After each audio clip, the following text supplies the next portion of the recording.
ہم نے یہ نہیں سوچا. ہماری حکومتیں جو آئی ہیں ابھی جو 16 ماہ رہے ہیں, بھائی خدا کے لیے اس ملک پر رحم کریں. اس ملک پہ اخراجات اتنے زیادہ ہیں. وہ کیا ہیں, تمام بڑے بڑے جتنے ہاؤسز ہیں, میں گننے لگوں تو بہت سارے, گورنر ہاؤس, صدر ہاؤس, وزیر اعظم ہاؤس, وزیر اعلیٰ ہاؤس, یہ بہت سارے ہیں. تو ان میں جو فضول کے اخراجات ہیں, جو ایسے اخراجات ہیں, بجلی مفت ہے, پیٹرول مفت ہے, گاڑیاں مفت ہیں, گھر مفت ہے, اور مارات ہیں ان کے لیے, الٹا مارات ہیں.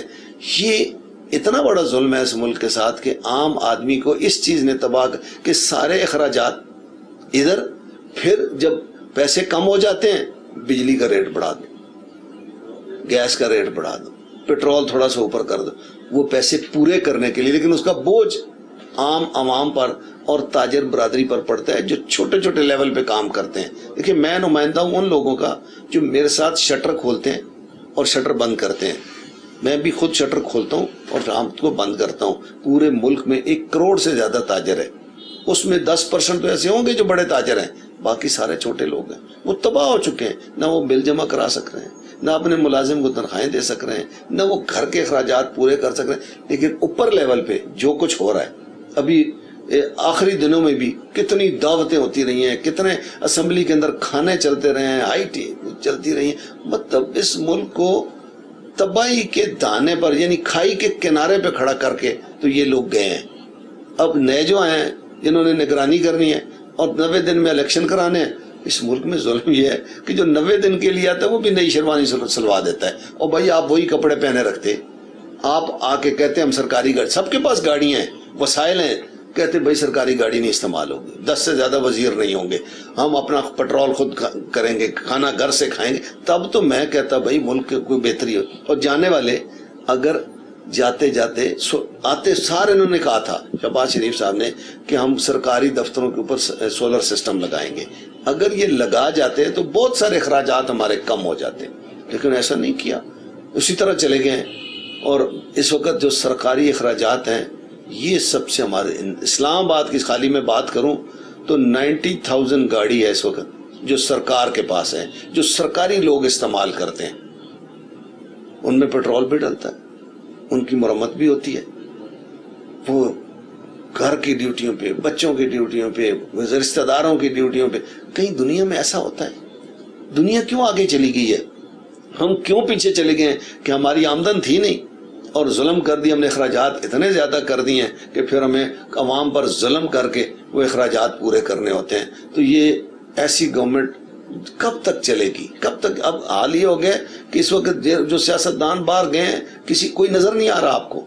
اس لیے نظر نہیں آ رہا کہ عوام جو ہے غصے میں بھری پڑی ہے. عوام میں سخت نہیں ہے کہ وہ سڑکوں پہ آ جائے, عوام اب یہ غصہ کسی اور طریقے سے نکالے گی. جو میں تو عام آدمی ہوں, عام لوگوں میں ہر وقت پھرتا ہوں, جو گفتگو ہمیں پتہ چلتی ہے, جو لوگ ہمارے پاس باتیں کرتے ہیں, اس سے تو یہی لگتا ہے کہ عوام اس وقت غصے میں بھری پڑی. جیسا کہ آپ نے کہا ملک میں سیاسی بحران ہے, معاشی بحران ہے, آئینی بحران ہے, قرضوں کا بوجھ ہے جس کے تلے عوام دبے ہوئے ہیں, اور نسل ہر نسل ہم پر یہ قرضہ اسی طرح سے ہم اسی کے دباؤ کا شکار رہیں گے. کیا دیکھ رہے ہیں کہ موجودہ جو حالات ہیں, آنے والا مستقبل کیا کہہ رہا ہے, اور تاجر برادری کا اس حوالے سے کوئی لائے عمل, کوئی اختیار آپ نے کوئی تشکیل دیا ہے کہ آنے والے حالات کو کوئی بہتری کی طرف لے جایا جا سکے؟ کیا دیکھ رہے ہیں آپ مستقبل؟ مایوس تو نہیں ہونا چاہیے, لیکن اس وقت مجھے تو اندھیرا نظر آ رہا ہے کہ بھئی دیکھیں وہ گھر نہیں چل سکتا جس کی آمدن ہو ہی نہیں اور اخراجات ہوں. وہ کیسے چلے گا؟ وہ پھر گھر بک جائے گا اور سارے بکھر جائیں گے, وہ قرضہ اتاریں گے جو ادھار لے لے کے کھاتے رہیں گے. یہی ملک کا حال ہے. ہم کیوں نہیں ایسا کرتے کہ ہماری, دیکھیں چائنا میں بھی ایسا ہوا ہے, ترقی کر کے آج چائنا دنیا میں معاشی لحاظ سے سب سے آگے چلا گیا. امریکہ میں بھی جائیں تو چائنا کی چیزیں ملیں گی, انڈیا میں جائیں تو چائنا کی چیزیں ملیں گی, پاکستان میں آئیں تو چائنا کی چیزیں. کوئی دنیا کا ملک نہیں ہے جس میں چائنا کی چیزیں نہیں ہیں. وہ کیوں ایسا ہے؟ جب ان کو پتہ چل گیا کہ ہم نے گھر میں چوری کے پیسے نہیں لانے ہیں, ڈاکہ مار کے نہیں لانے ہیں, ظلم کر کے نہیں لانے ہیں, گورنمنٹ کو نقصان نہیں دینا ہے, فیصلہ کر لیا اس قوم نے کہ کام کر کے لانے ہیں, تو ترقی کر دی. ایک میاں بیوی بھی ہے نا دونوں, تو بیٹھ کے انہوں نے سوچا کہ ہم تسبیح بنا دیں, ہم ٹوپی بنا دیں, ہم زمزم کی بوتل, حالانکہ ان کا کام ہی نہیں تھا. انہوں نے دنیا میں دیکھا کہ کیا کیا چیزیں استعمال ہوتی ہیں, ہر وہ چیز بنا ڈالی جو دنیا میں استعمال ہوتی ہے, جس کا لوگوں نے نام بھی نہیں سنا تھا, انہوں نے نیا نام رکھے. انہوں نے یہ جو فروٹس ہیں ان کو خشک کر کے, کیونکہ ان کے پاس انبار لگ گئے فروٹس کے, اتنا بک نہیں سکتا تھا تازہ, تو انہوں نے اس کو خشک کر کے پوری دنیا میں پھیلا دیا کہ آپ جب چاہیں کھا سکتے. یعنی ہمارے ملک میں یہ جو چھوٹی صنعتیں ہیں ان کے فروغ دینے کی بھی بہت زیادہ ضرورت ہے کہ لوور لیول پہ بھی ہر طبقہ کام کرے, سب آگے بڑھے. کیا کہ ہم آم ایکسپورٹ کرتے تھے, وہ بھی اگلوں نے لینے سے انکار کر دیا. اس دفعہ ریڑھیوں پہ گل سڑ گیا, عوام میں سکت نہیں تھی اور ریڑھیوں پہ سڑکوں پہ پڑا تھا کہ آم کھائیں, ورنہ بڑا کم ملتا ہوتا تھا.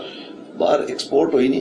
دیکھیں ایکسپورٹ تب ہوتی ہے جب آپ کے حالات درست ہوں, اچھی چیزیں بن رہی ہوں, ماحول اچھا ہو, خوشگواری ہو, تب تو یہ جب ٹینشن ہو ملک میں تو کوئی چیز نہیں ٹھیک ہو سکتی ہے. اس وقت ملک میں بڑی ٹینشن جو ہے وہ سیاسی عدم استحکام ہے. جس وقت سیاسی استحکام آپ ایمانداری سے لائیں گے یہ ساری چیزیں دنوں میں ٹھیک ہو سکتی ہیں. دوسری چیز ہے اس میں آپ کو کرنا پڑے گا چائنا کی طرح, سنگاپور کی طرح کوئی سزا رکھنی پڑے گی. دیکھیں وہاں سزائے موت ہے جو کرپشن کرتا ہے, یہاں پہ الٹا وہ موج کرتا ہے. ہمارا نیب ایسے ہے کہ نیب صاحب کہتے ہیں کہ جی آپ نے ارب روپے چوری کیے, آپ 75 کروڑ ہمیں دے دینا, 25 آپ رکھ لیں اور موج کریں. یہ کوئی بات ہے؟ ہمارا نظام تو یہ نا 4 بندوں کو سرے عام سزا دو تاکہ پورا معاشرہ ٹھیک ہو. آپ ان کو چوری سکھاتے ہیں کہ وہ 25 کروڑ رکھ لے گا تو اس کی زندگی تو آسان ہوگی, وہ پھر یہ جو اس نے دیے تھے 75 وہ اور کما لے گا. آپ چاہیے یہ کہ کرپشن والا جو پکڑا جائے وہ ساری عمر جیل میں رہے, اس کو باہر آنے کا کوئی طریقہ نہ ہو. سزا اس کو عمر قید ہو. چلیں آپ کہتے ہیں سزائے موت باقی مغربی دنیا میں منع کرتی ہے, اس کو عمر قید دے دیں جیسے مغربی دنیا دیتی ہے. چاہیے تو یہ کہ اس کو سزائے موت ہونی چاہیے. چائنا نے تبھی ترقی کی ہے. وہ جب چلے ساری عمر قید میں بھی رہے, بچے اس کے ٹینٹ میں رہے, تو اس کو پتا چلے میں نے کرپشن نہیں کرنی تھی. 2-4 لوگوں کے ساتھ ایسا ہو جیسے ترکی نے کیا. ترکی نے یہ کیا کہ چیک کیا بھئی یہ گھر ہیں, یہ بڑے بڑے گھر ہیں, یہ کس کے ہیں. انہوں نے جب اس کی انکوائری کرائی تو ان کے سامنے ہے جی یہ 3-4 گھر ہیں اس بندے کے, ایک نوکر کے نام ہے, ایک کسی رشتہ دار کے نام ہے. تو انہوں نے بلا لیا اس کو, کہا بھئی یہ گھر کس کے نام ہے. نوکر نے آ کے بتا دیا صاحب کے نام ہے. تو انہوں نے صاحب کو بلا کے کہا جناب یہ گھر بیچو, یہ باقیوں کا ٹیکس ادا کرو, باقی رکھ لو, یہ ایک گھر بیچ دو. یہ کام ہم کیوں نہیں کر سکتے؟ ہم جب ابھی سپر ٹیکس لگا تھا ختم ہو گیا. سپر ٹیکس کن پہ لگا تھا؟ جو بڑی اماؤنٹ رکھتے ہیں, جو بڑا پیسہ رکھتے ہیں, وہ ختم ہو گیا. ہم اس لیول پہ بالکل نہیں کھڑے ہیں. کوئی ایسا ہمارا نمائندہ ایسا نکل کے نہیں آ رہا ہے جو واقعی سزا دے ان لوگوں کو جو کرپشن کریں. اس ملک کو کرپشن نے تباہ کر دیا ہے. سڑکوں میں کمیشن, پلوں میں کمیشن, جو چیز سرکاری بننی ہے اس میں گاڑی آنی ہے اس میں کمیشن, مطلب جہاز آنا ہے اس میں کمیشن. یہ ہم نے اس کو ٹھیک کرنے کے لیے دیکھیں کچھ تو کرنا پڑے گا, کوئی طریقہ نکالنا پڑے, ورنہ ہماری حالت یہ ہوگی کہ غریب عوام بڑوں کے گربان پکڑ لیں گے. پھر حالت ہماری انہیں ملکوں جیسی ہو جائے گی جن میں چند ایسے ملک ہوئے ہیں. اور اس وقت جو مسلمان ممالک ہیں سوائے ترکی کے, انڈونیشیا کے اور ایران کے, سبھی مشکل میں ہیں. سبھی باہر کی دنیا نے ان کو ذلیل کر کے رکھ دیا ہے, ایسی چیزوں میں پھنسا دیا ہے قرضے دلوا کے کہ یہ اب سروائیو کر ہی نہیں سک رہے ہیں. لیکن ابھی بھی کچھ بگڑا نہیں ہے اگر کوئی چاہے تو.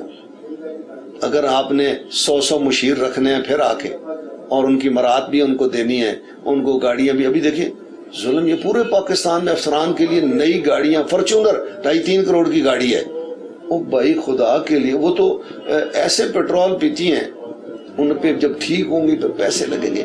اور یار اس ملک پہ چھوٹی چھوٹی گاڑیاں ہوں, صرف سرکاری کام کے لیے, سرکاری ٹائم کے اندر یوز ہوں تو پھر بھی کچھ ٹھیک ہو سکتا ہے. لیکن جتنے لوگوں کے پاس, یہ بڑے بڑے سرکاری افسر ہیں, ان کے پاس بڑے وسائل ہیں, اساسے چیک تو کریں, کیا یہ اپنی گاڑی نہیں استعمال کر سکتے اس ملک کی خاطر؟ جس ملک نے ان کو یہاں تک پہنچا دیا ہے کہ آج وہ عیاشیاں کر رہے ہیں, بچے ان کے باہر پڑھتے ہیں, وہ فیصلہ کر لیں کہ ہم نے اس ملک کے لیے مہربانی کرنی ہے, اب اس ملک کے لیے قربانی دیتے ہیں. جو کچھ ہم نے کر لیا اس کو اب چھوڑ دیتے ہیں, اور اب ہمیں سٹینڈ لے لیتے ہیں کہ اس ملک پہ کوئی خرچہ نہیں ڈالیں گے, ہم خرچے اپنی جیب سے کرتے. کہ میں ایک دکاندار ہوں, تو کسی بھی دکاندار کو لے لیں, اپنے پیسوں سے وہ کاروبار کرتا ہے, اپنے پیسوں سے بیوی کا زیور بیچ کے یا زمین بیچ کے وہ شروع کرتا ہے. وہ اپنی حلال کی کمائی میں سے ٹیکس بھی دیتا ہے,